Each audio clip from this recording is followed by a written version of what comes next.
minutes, and we have a lot to talk about and to cover. So, well, we will try to give you a bit of this whole discussion today, and then Morgan will follow with her panel.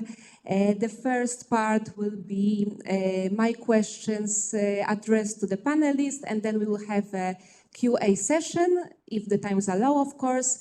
And then, of course, I encourage the audience to direct questions to our guests.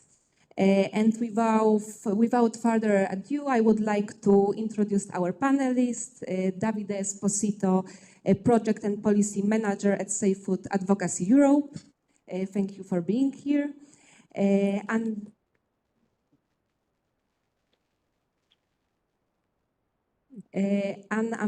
Anne-Marie Aikema, from who is Country Co-Director at Provech Belgium and Country Director at V-Label Belgium. Thank you for being with us. Then we have Rafael Pinto, Senior Project Manager at European Vegetarian Union. Thank you for being with us. And we have Mika Żabińska, Project Manager at Safe Food Federation Poland. Thank you very much.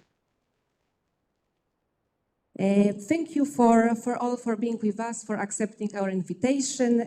First, I would like to start with opening question to all of you. Of course, you can intervene whenever you want.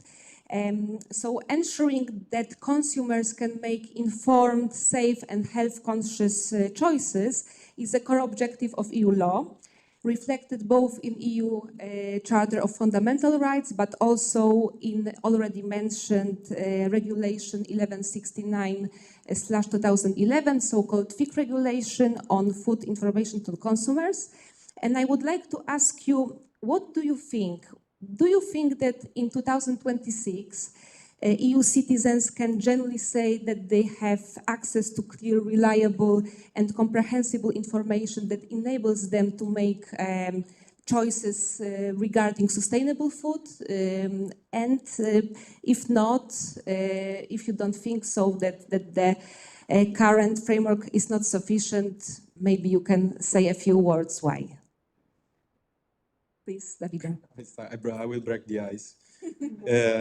So, as Safe's perspective, so from a consumer's perspective, we truly believe that actually the European Union has a solid and very well-structured framework. It has improved a lot thanks to the Regulation 1169, especially if we talk about mandatory information that are very well defined. Problems and difficulties for citizens arise when they try to orient their purchasing choices on broader objectives. That could be sustainability, that could be animal welfare, or that could be healthiness of the products.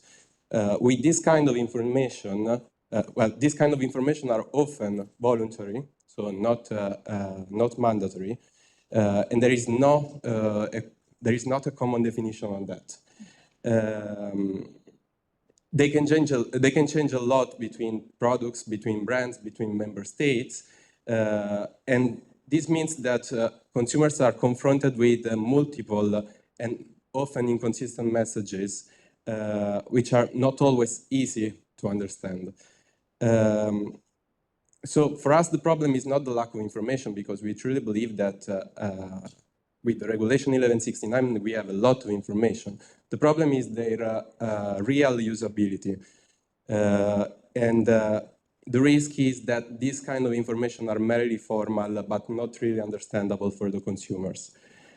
So therefore, in 2026, we believe that the European framework has improved a lot, but it is still not fully adequate if we talk about this kind of information. Mm-hmm. Thank you, Davide. Okay. All right. Thank you for the invitation. Thank you to MEP Sebastian Everything for organizing. There's actually two possible answers here. Does the information exist about the environmental footprint of products, about the health impact of products, even sometimes, not enough, but about animal welfare practices? Well, the information does generally exist. It's accessible. Everyone can Google and search for the environmental footprint of a certain food. Really, the issue is that sometimes you need to be half a scientist to understand what's behind that information, what's behind the methodology of the information. I mean, thinking just about the Nutri-Score, for example. It's in many products around Europe, and it's still quite hard to understand what it really means when you see these sugary foods that we all have this instinct that it's probably not the healthiest thing, but there's a B on it. There might be an A on it. And a lot of consumers don't realize that it's a B within the category of those products, not a B in general, which maybe is a surprise for a lot of people in this room, but can be quite confusing. And that's one of the reasons why the EU in the last mandate was discussing to have mandatory Nutri-Score labeling, and it didn't really happen. There are other political reasons as well. So we also need to take that into account, the political differences across the member states. But definitely nutrition labeling, health claims labeling, green claims labeling, carbon footprint. But we also run a risk, and this is very serious, especially in the current mandate, that if we approve something like environmental labeling, maybe the methodology will not be the best one that we can and the most scientific one. So there are a lot of ways to calculate the carbon footprint of food, and a lot of ways to greenwash the carbon footprint of your food as well. So in general, I would say, does the information exist? Is the average consumer, does the average consumer have the capacity to look for the information even if it's not on the label or on a package? I would say yes. Does the average consumer have the time and the will to actually do that in the supermarket? Probably not. Thank you. Thank you. So I will I will agree with you, but also not really, because I think just because it exists somewhere in fine print, does it really exist to us? When we are trying to, we have 15 minutes, like today we had 15 minutes to grab something to eat here in the parliament, and we did a little round around Deleuze trying to find something. And we saw something that said, I think it was like a hummus falafel wrap. Sounds vegan to me because we vegans eat falafel and hummus. It had eggs. So, I mean, it's a constant kind of investigation, detective mode that we have to do as vegans or vegetarians or people on plant-based diets. So I don't really think the framework is enough, kind of coming back to your question. And I think also the European Commission knows that we think that, because back in 2022, I believe, there was like a huge public consultations on SFSL, so Sustainable Food System Law. And I think there were like 3,000 responses, and almost or over 90% of responses where we think our food system is not sustainable enough. I think it's quite clear. And also, there was a question regarding sustainability label, like a EU sustainability label. And I think 77% of responses where we think it should be mandatory, it should be established. So I think we as citizens already kind of gave the EC and the European Union very clear signal where we stand and if it's enough, the framework. That was in 2022. We're in 2026. Sustainable Food System Law is missing. It's gone, nowhere to be found. So I believe that just because we technically have the possibility to find the information, it's not really understandable, or it's just not clear, it's not available. We have to find it. So thank you very much. Thank you so much for giving this variety of answers, and I believe that it can be a very nice background to start a more detailed conversation, and I will have a few questions to all of you, to each of you. And I would like to start with you, Davide, because you already mentioned very important general points in terms of inadequacy of the current food framework, addressing consumer protection. And I would like you now to ask you more specifically about vegan labeling From your perspective at Safe Food Advocacy Europe, what are the key consumer protection risks that arise from the absence of harmonized EU-wide vegan labeling? And how does this regulatory gap affect ability to make informed and safe food choices across the single market? Yeah, thank you for the question.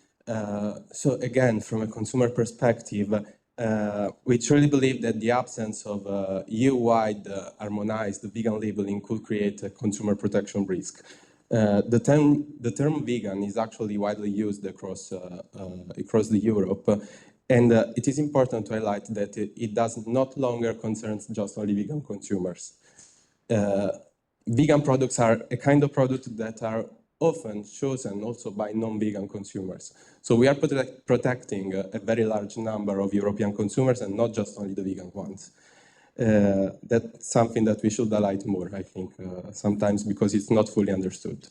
For this reason, this kind of consumers often chose the vegan products, interpreting them as a reliable and standardized, interpreting the vegan claim as a reliable and standardized information across the EU. Actually, this is not true because we don't have a common definition of on the term vegan.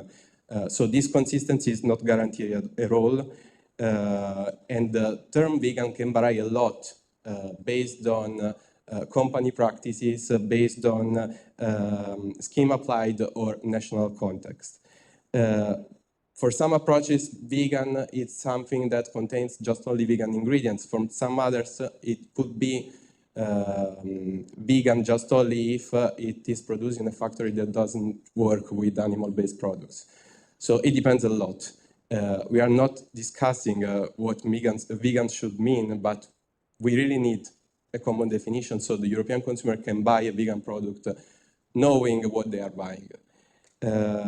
This could create an information asymmetry where the producers know what vegan means for them, while it's not clearly understandable for the European consumers.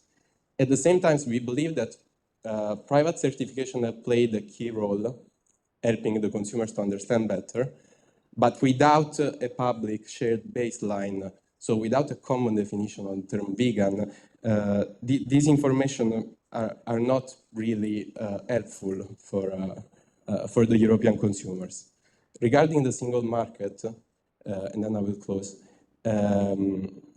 actually in the single market, products can freely circulate across the member states. This is a potential risk because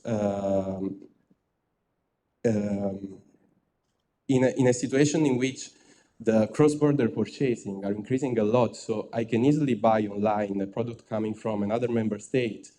As a consumer, if I buy a vegan product coming from another member state, I expect that the term vegan means the same of my own country. This doesn't happen. So it's a concrete risk on this, especially in the trust of the consumers on the single market. Thank you very much. I think that you explained very well what this absence of harmonized EU labeling means.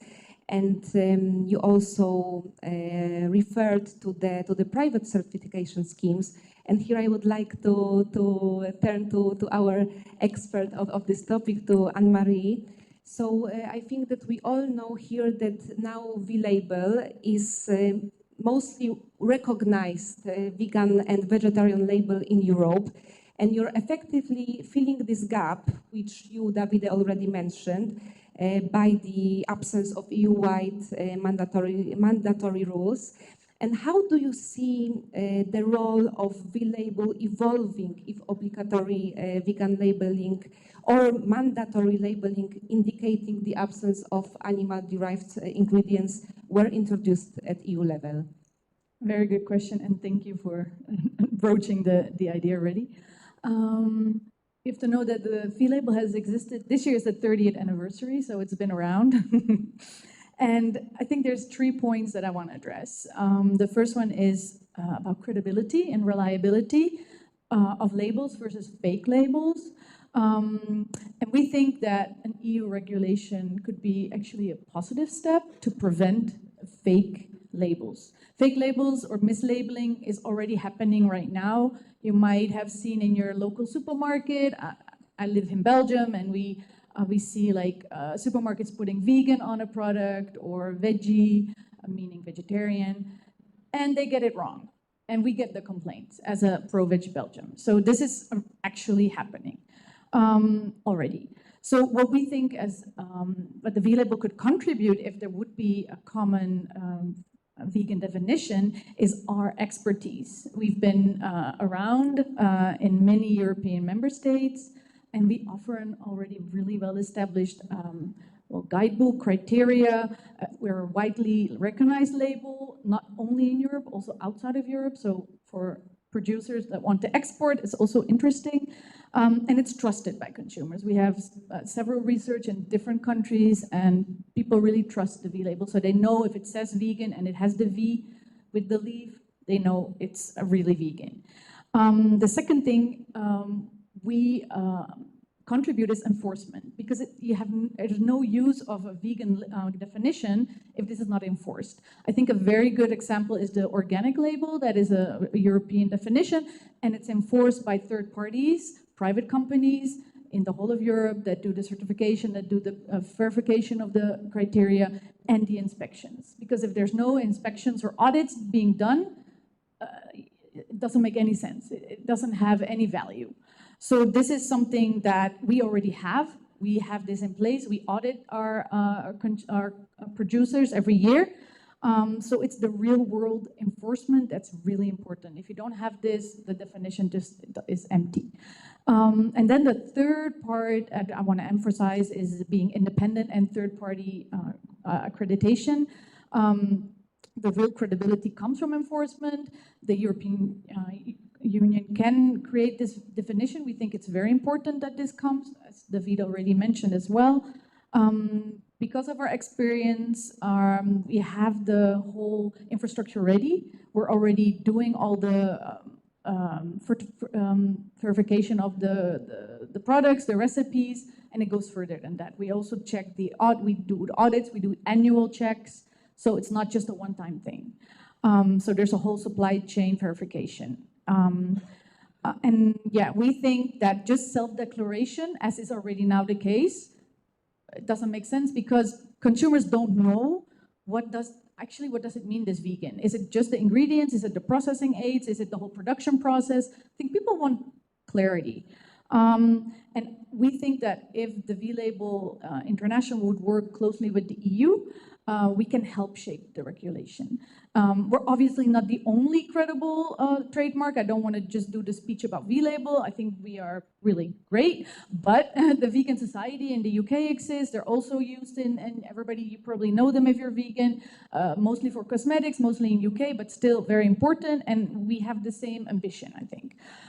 So we think by helping the EU with this, we could really, it'd be a practical way of working both for producers and also very meaningful for consumers and enforceable across borders. So we have the same criteria in the whole of Europe. We already have this for 30 years.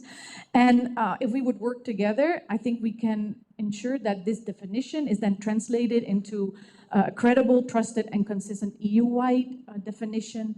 And also for producers, for export reasons, would be helpful. Thank you very much. Yes. Thank you, Anne-Marie. I think it's very great to hear insights from a company who has experience, as you said, 30 years on the market. So it's very interesting, your experience, and I think that it would be very valuable for EU-wide vegan labeling. And I think that it's naturally bringing us to the whole issue of terminology, and I would have a question to our denomination expert, to Rafael. So with growing efforts to restrict terms like vegan burger, as we see now plant-based sausage, why do you think that it's important to defend this terminology for consumers? And do you think that the idea of mandatory EU-wide vegan labeling could actually strengthen your arguments when you talk with lobbyists, with lobby groups, with policymakers, I mean that after all, supporters, enthusiasts of such restrictions very often argue that using traditional terms for vegan products confuses consumers. And maybe this standardized vegan labeling could in the end remove these doubts. I'm addressing this to you and I'm very curious what you want to share with us. That's a very good question, although it is hard to find a solution for a problem that doesn't exist. So I don't think anyone, and we have the data to back this up from around Europe, is actually confused by the use of these names of plant-based sausage, vegan burger, vegan steak, plant-based steak. So would the V label, would a vegan definition help? I mean, it most certainly would help, but these are not the same people that are proposing this, the restrictions, and they will not see, of course, a certification or a EU-wide definition as a solution for this problem, because the idea behind the whole ban, as we know, is not really about consumer protection, because we have the backing of the consumer organizations from around Europe. We have the backing of consumer data from around Europe showing clearly that most consumers agree with the current use of denominations. A lot of consumers just couldn't care less. Just why is the EU trying to regulate if this is called a burger or a disc, a sausage or a tube?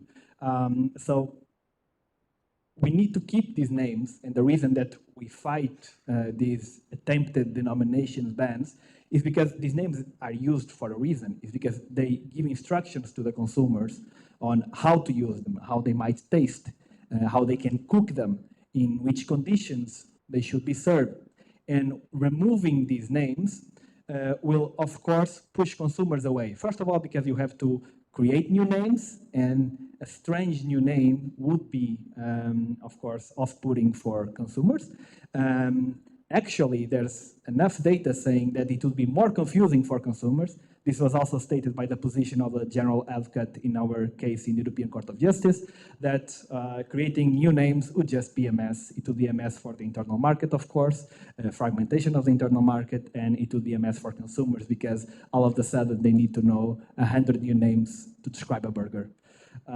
So we need to upkeep these denominations.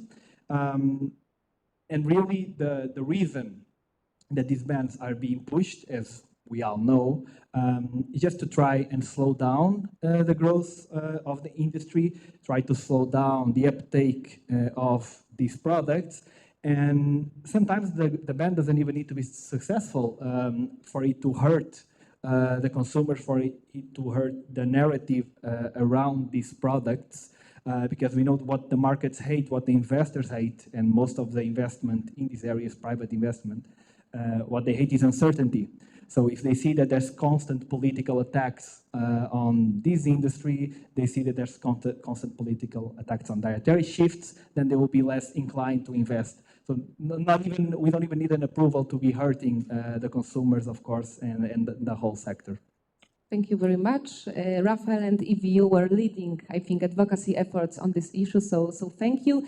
And now I would also like to address another advocacy action, recent, very important. You already, Mika, mentioned that the case of sustainable food system law. Mika was coordinating actually the complaint to European Ombudsman on behalf of Safe Food Federation and Green Ref regarding the Commission's inaction on the sustainable food system law. And could you tell us a bit about it? How does this delay affect consumers' right to clear and reliable information, including vegan and plant-based labeling? Yes, thank you very much. I already started on my SFSL journey here, so with pleasure. So as I mentioned before, a few years back, so in 2022, there was a public consultation around sustainable food system law. And basically, it was supposed to be a framework that ties everything together, a framework that builds on the recognized failure, let's say, big word, of the food system and the consequences it has on the environment and human health. And this initiative was supposed to be adopted back at the end of 2023, and then it disappeared from the work program without any information, which is not very transparent of the EC. So we, as Green Ref Institute and Safe Food Federation, we actually we sent an email to the EC asking what happened to the initiative, if it's coming back, when, if not, why. We didn't get any really constructive information. So therefore this year, I think it was July, August of 2025, we lodged a complaint with the European Ombudsperson, because the thing with the public consultations is, if you raise expectations and you promise something, like the European Commission did with the public consultations of the SFSL, you cannot really just sweep it under the rug and never mention it again and pretend like that never happened. So we asked for help. The European Ombudsperson, who started her investigation, she sent a letter to the European Commission asking similar questions to ours. What happened to it? Because basically, every time European Commission promises something, then goes quiet, that's lack of transparency, that's just bad administration. So we are now on a step where, in a point where European Commission has returned to the European Ombudsperson with basically no new information. So she again sent a letter asking for a meeting. So now we are waiting, because I think it was the deadline for a meeting was mid-February of this year. So we're still waiting to learn what happened to the initiative, if it's coming back, if not, why, if there's going to be something new, perhaps. The only thing we know is that European Commission claimed that this initiative disappeared because of the strikes of the farmers. So, surprise, surprise. And but the thing is, Barbara, you also mentioned that it was an inaction, and I personally think it was a decision. It was not really an inaction. They decided to remove it from the work program, and they stand by it. And the thing, as also other panelists have mentioned, the system, and also I think Morgan mentioned in her opening speech that the system is quite fragmented right now. We have 1169. We have also the regulation on greenwashing, green claims. But we are lacking something that will tie all of this together. We are lacking a framework, and this is exactly what sustainable food system was supposed to be. And yeah. Thank you very much, Mika.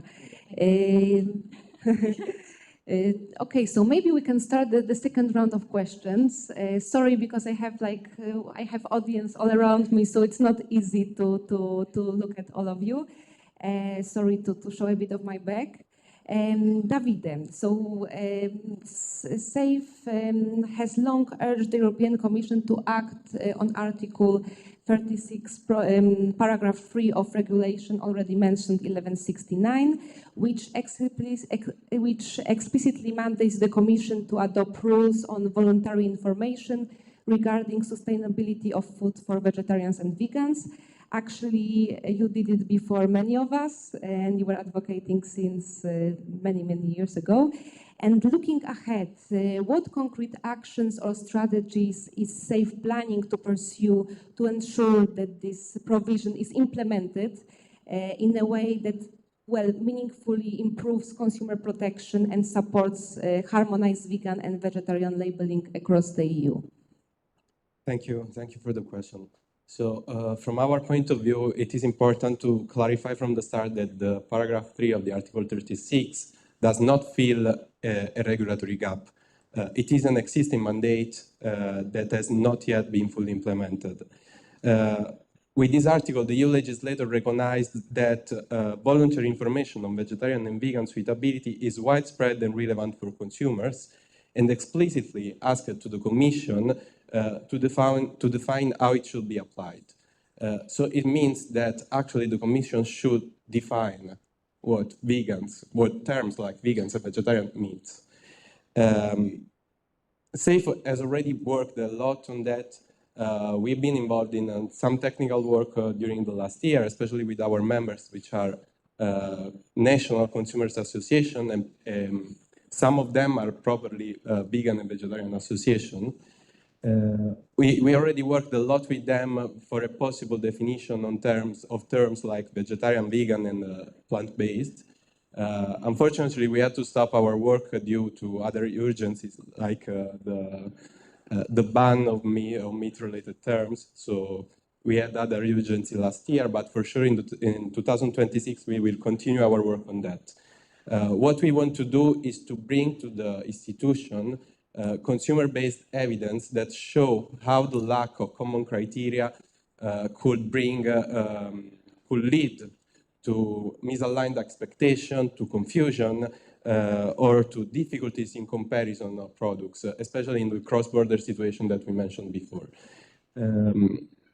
So this is the first thing that we want to do in the 2026, but we want also make some stakeholder dialogue, not only with consumers, that is actually what we usually do, but also with producers to understand what is workable for them, so what they can promise. It is important to arrive to a common definition of the term vegan. This is what we will do during the 2026 with the pragmatic and gradual approach. We truly believe that this framework should not replace the private certification, actually, but we believe that they need a public baseline, a public shared baseline given by the Commission. Thank you very much, Davide. It's very interesting, and as you already mentioned, the consumer expectations, I would like to turn to you, Anne-Marie, again. There is growing public interest in how vegan labels are defined. We already mentioned it, and how they are applied actually in practice, and what consumers expect from them. Experiences from other sectors, such as cosmetics, you, for example, mentioned that the vegan trademark shows that the term vegan does not always align with broader ethical expectations of consumers, for example, regarding animal testing or production practices. Does the FAO label certification mean that the product is fully vegan in a comprehensive way? In other words, does vegan labeling simply indicate the absence of animal-derived ingredients, or does it also take into account broader criteria like already mentioned, the production process, supply chains? How does V-Label navigate these complexities? Because it's very broad. It is. Thanks. A very good question. I just wanted to add to David's mention about the producers and the discussion. I think the V-Label shows clearly that producers can hold themselves to very high criteria. So I think this could help maybe your discussions, because indeed we go way beyond ingredients, because the V-Label checks obviously ingredients. We look at critical ingredients. We also look at the whole supply chain. So we look to critical ingredients, processing aids, cross-contamination. Animal testing is not allowed on the final products. So, I mean, I think they're very clear on that. We hold regular audits. I mentioned that in my previous answer. So we also look at other certifications and inspections that the producers have, so we know they're really good on hygiene and other serious labels. A lot of our customers have also the organic label. We certify not just food, we also certify cosmetics, household products. Our colleagues from especially the DACH countries like Austria and Germany, they certify clothes, books. I didn't know the number of ingredients from animals contained in books is crazy. Basically everything comes from animals. So there are vegan books in Germany. So the only exception where we do allow animal testing is if it's a clear advantage for the final consumer. In this case, I can mention vegan food for animals. We do allow the animals to test the food, but we don't test, we don't put them in a cage or something. So it's really, the owners have to consent, and there have to be regular veterinary checkups, because if animals can eat vegan food, that's even it's even better for all the animals that are being slaughtered to feed our pets. And what I wanted to say is transparency. It's come up already, a few of the panelists. When we look at our market research that we do, both in Belgium but also V-Label International, is consumers are looking for transparency. And producers also, if they choose a third-party label, they also want to offer transparency. They want to be taken seriously, as consumers want to be taken seriously, and producers want to be serious also. You can just write vegan now on a product because there's no definition. But if you want to take your end consumer seriously, you choose a third-party label. And this is, when I talk to producers, this is what they say: we choose you because we know you're serious. Even though it's sometimes a very lengthy process and it can take months, certain products to be certified, you know? And we also know from consumer research and market research that consumers don't take retail labels or own proclaimed plant-based so seriously, so they don't trust it. Like I mentioned that before. And we do get complaints from end consumers like, oh, this retail label writes vegan, but it contains honey, for example. So we still, as an organization in Belgium, but I know my colleagues in other countries have the same, we educate the retailers. We have to educate the producers. We have to explain them, why is this not vegan? Maybe certain enzymes used are not vegan. This you don't see if you read the ingredients. So you can be a very good detective, but yeah. And I also wanted to touch upon the free market in Europe. I think what is very important as a consumer, when you order products from abroad or you go on a holiday, for me, like Greece, I don't talk that language. So if I go to the supermarket and I see a third-party label, I don't have to read the ingredients. Either way, I cannot understand them. But this also helps. So for consumers, it's super important. I think there's a widely recognized, trusted, transparent label that is certified by a third party. So people, and that's, yeah, easy to see wherever you go, even outside of Europe. So that's. Thank you so much, Anne-Marie. It's very interesting to hear how vegan labeling can work in practice, and this distinction between consumer expectations, legal definitions, and practical limits is very crucial, and I think it connects me to the last question, no, almost last question to Raphael. Also coming back to your advocacy at European Vegetarian Union, you have contributed significantly to the blueprint for an EU action plan for plant-based food, which outlines key opportunities and measures to strengthen the plant-based foods value chain and support a healthier, more sustainable and resilient food system. And could you explain what is the blueprint about, as it's very interesting, and do you see mandatory vegan labeling as one of the tools that can actually help achieve its aims? And I will only ask maybe at the back if you could speak a bit less exactly, because then we will have the reception time, and I think that we will be able to network a bit, yes, at one moment. And now I will give the floor to Raphael. So a few years ago, after a desert landscape of policy in this area, and we don't advocate for much, we advocate for a level playing field for plant-based foods. But the Danish government, together with our Danish member, the Danish farmers and producers, they came together and they launched this mega policy called the Danish Plant-Based Action Plan and the Danish Plant-Based Food Grant. And this is a program to promote plant-based foods in the country. The development for farmers, the whole supply chain, and the consumption. And that project was such a political success. It's still a political success. It has 170 million euros allocated to it, and it will most likely be constantly renewed. It found political agreement in all the parties in government and in the parliament, in the Danish parliament. I know that's hard nowadays to have a parliament vote as one.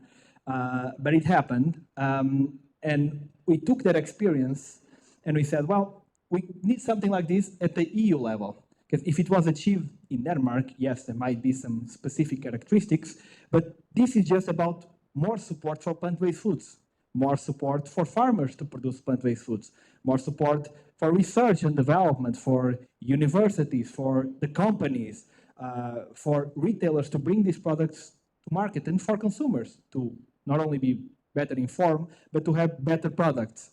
So we got together with pretty much every organization, the civil society organization that you can think of here in Brussels, from the consumer to the environmental to the animal welfare to food, and with the support of some farmers organizations as well. And we, 1 year ago actually, it's the 1 year anniversary this week, we launched a call for an EU plant-based action plan. We would like to see what was done in Denmark replicated at the EU level. Of course, we would like to see it replicated at member state level. Many other countries might launch a plant-based action plan in the next few years because we're working very hard with our members to make it happen. But here at the EU level, I mean, the Common Agricultural Policy is a third of the EU budget.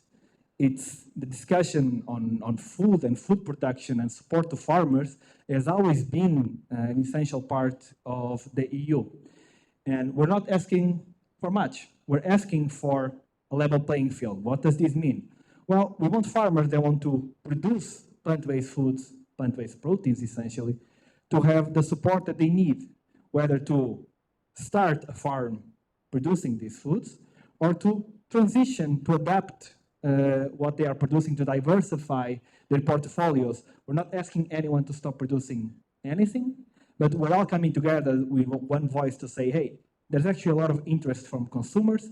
There's a lot of interest from farmers as well, but no one really knows because apparently the policymakers are the ones with the least interest in this, the ones at least that are holding back or even trying to fight it, like the veggie burger ban, fighting this change.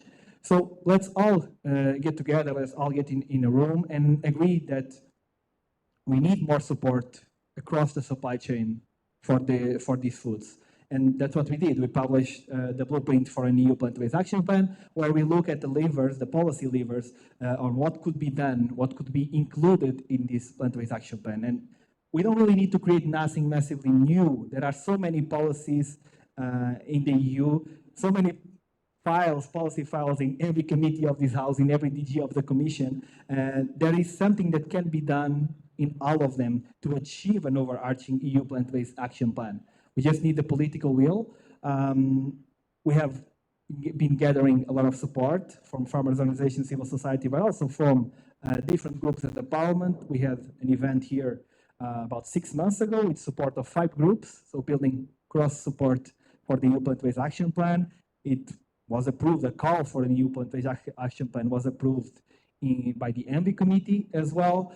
So the work is being done. The Danish success is there. We will have more success cases at the national level. And all we're asking for is the level playing field, the fiscal level playing field, subsidies level playing field, access to information level playing field. Thank you.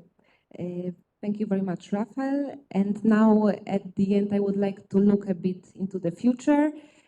Because the future of food systems will be shaped by special consumer groups, which are young people.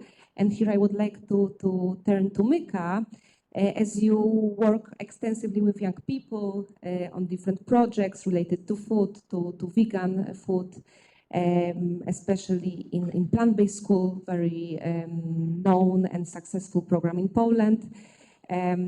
So as you work with young people who are often more aware of ethical, environmental, and justice-related dimensions of food systems, I would like to ask you a question because it seems that young people are more aware. However, food labeling sometimes leads them to choices based on marketing, by price, trends, and how, in your opinion, can food labeling be designed to be understandable and meaningful for young Europeans?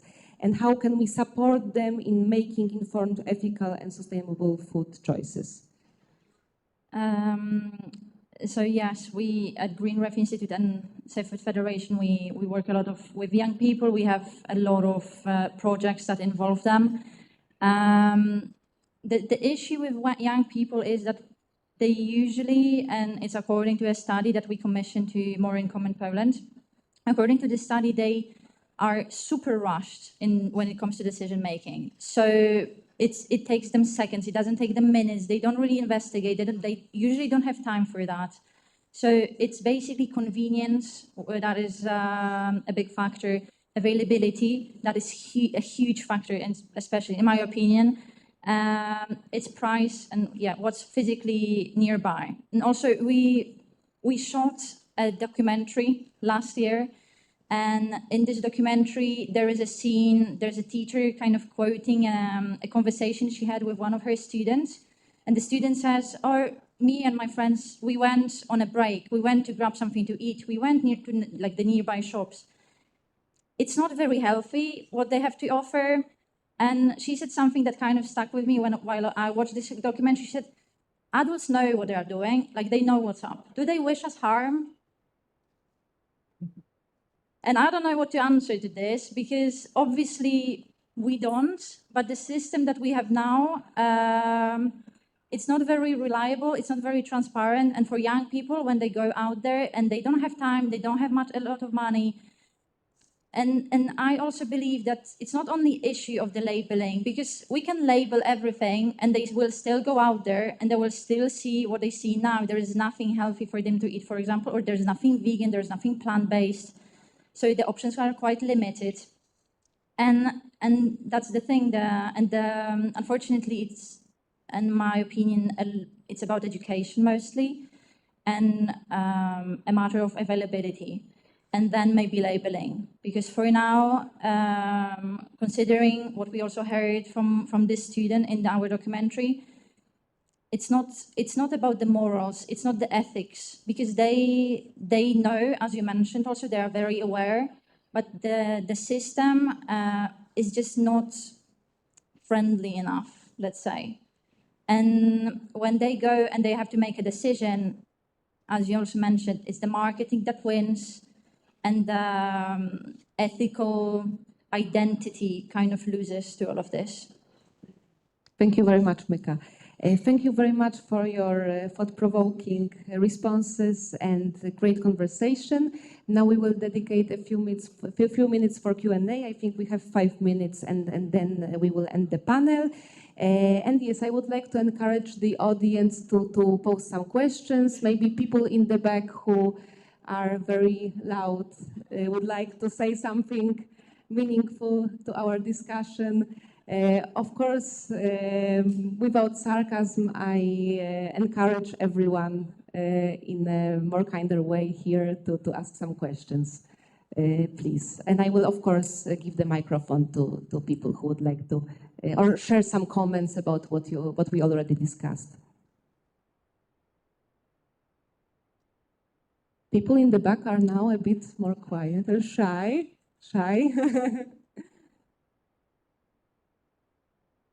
Yes?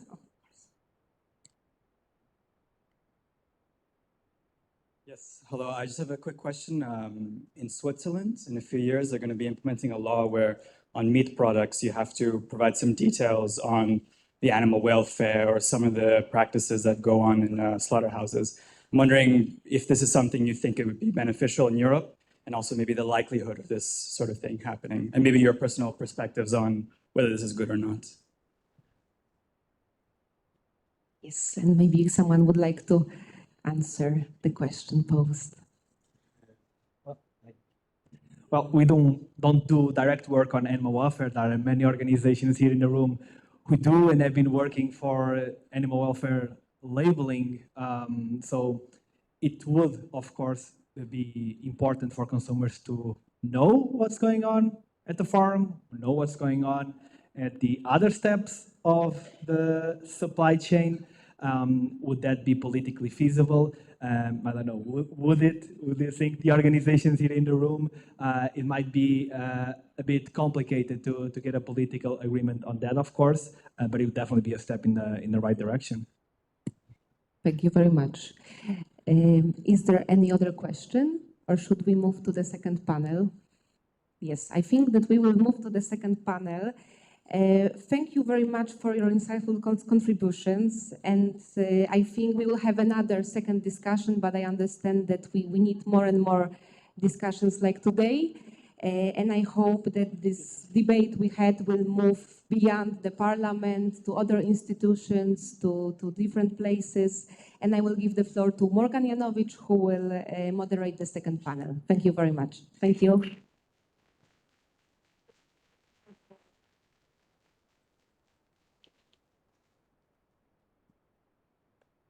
Thank you so much. Thank you.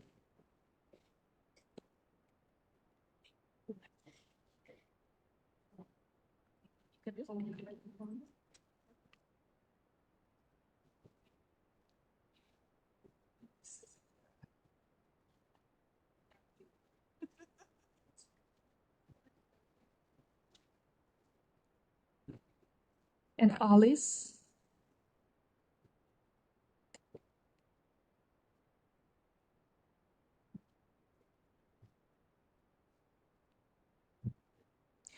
Right, maybe we'll start.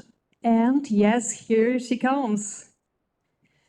Once again, good evening, everyone, and welcome to our second panel discussion this evening. My name is Morgan Janowicz, and I'll be moderating this session on one of the most pressing, oh, my phone. Thank you.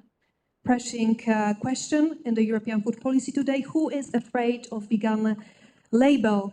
And of course, despite of growing consumer demands and significant market growth in plant-based foods, Europe still lacks a mandatory vegan labeling system. Tonight, we're going to dive deep into why that is, and we'll explore the political, legal, and the industry obstacle that stand in the way, from lobbying pressure to regulations, and discuss how we can push forward a visionary, trend-setting labeling system that truly matches Europeans' sustainability goal. And I'm delighted to be joined by 4 extraordinary expert speakers from all over, who will present the perspective of the legal advocacy, EU policy engagement, and environmental protection. And let me introduce our panelists.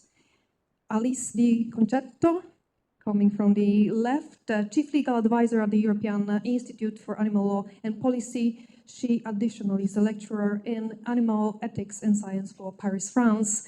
Then we've got Julia Christian, currently leads Fern's work on increasing plant-based diets over the years. She has been working, among others, on cocoa and the EU Deforestation Regulation Community, forest management, and tropical timber governance.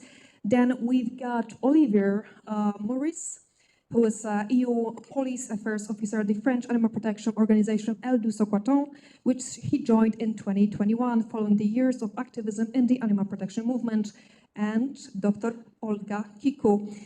She's a director of animal advocacy and food transition and non-profit organization with a mission to improve the welfare of farm animals and to accelerate the shift towards more plant-based food system. And before we dive into the specific issues, I would like to start with a very broad question and start maybe with Olga. If you could identify one barrier that currently prevents mandatory labeling of plant-based foods in the EU, what would it be? Very quick, please. Certainly in the last few years, we have observed, and I think we all more or less know, that the current geopolitical system is not conducive to change in our food system, including labeling. Food is not a priority right now at geopolitical level, and where it is a priority, in those cases where it is, we see that the industry, the animal agriculture industry, and the big players in this field have dominated this space. For them, a vegan label is definitely a big no. Vegan label is a threat, is a risk to the continuation of their own system. So therefore, it is they have been fighting this for many years. I have to say also that for politicians to be able to support this, it has been quite difficult, because we have seen that in general, food is considered a taboo talking about food and telling people that they need to be making better choices is very difficult to do for someone involved in politics. Maybe Sebastian is a different case. We have a few MEPs in this parliament who are quite supportive, but this is not the case for the mainstream. This needs to change, of course. But we have seen in Germany, for example, that certain political groups that actually talked about food, talked about adopting 1 day a week to make it a veggie week, or who spoke against factory farming, they actually paid the price at the polls. So yes, the current political system is not conducive to this kind of conversation. Thank you. And Olivier, what's your answer? One barrier. Thank you for having me. Of course, I totally agree with what Olga just said, but also I'd like to mention the fact that supermarkets are not really helpful. And it's a shame because they are probably the most important player in the food environment that we have right now. They monitor quite closely the trends in terms of consumer behavior. And I don't see a lot of appetite coming from them for labeling their products as vegan. And here's why, I believe. At least in France, veganism is perceived as highly, it's a difficult stance to have. It's politicized and morally charged, and people seen as, when they say they are vegan, they are considered to challenge the food norm. And so it's quite a big step for them to take. And so because they are seen as radical, supermarkets maybe find it difficult to label some products as vegan because that would put these products into a corner. And so, of course, this needs to change because a few years ago, the norm was different. Vegans did not really exist in France. It was vegetarian that was the one challenging the norm. And we've seen that after a few decades, right now they are kind of, they are mainstream, but vegans are not. So we have to work with supermarkets to make them understand that they have a role to play in shifting the norm, and we can help them, of course. Please go ahead. Yes, I would defer to others who work on the vegan label because it's not something that my organization has ever followed. So I don't know what are the particular barriers to a label. But I think I would agree that in terms of what the barriers are to more plant-based diets, I think it's correct that the sort of lobby that we're seeing from the animal production industry is the main barrier. I also think that, if we want to be effective as advocates, we need to try to understand our barrier better. So I think we can go deeper than that, and many of us do, of like, what is the animal lobby? Yes, there's some big bad lobbyists. There are also many farmers who farm animals, and that's their livelihood. And so we also need to understand this and try to think of what can we do to bring those people along with us. And I think that's why we find the plant-based action plan concept very interesting, and it's something we support as well, because I think it does really try to get to the heart of, why are we producing the food that we produce at the moment? The people that are involved in that system, what do they need? What would work for them? And so I think trying to sort of see that barrier as being sort of so sociologically complex is something that's important for us to do. Alice, please. Yeah, so I'm just going to add to what the other panelists have shared. I think another barrier too is the inflation of labels and consumer information on packages.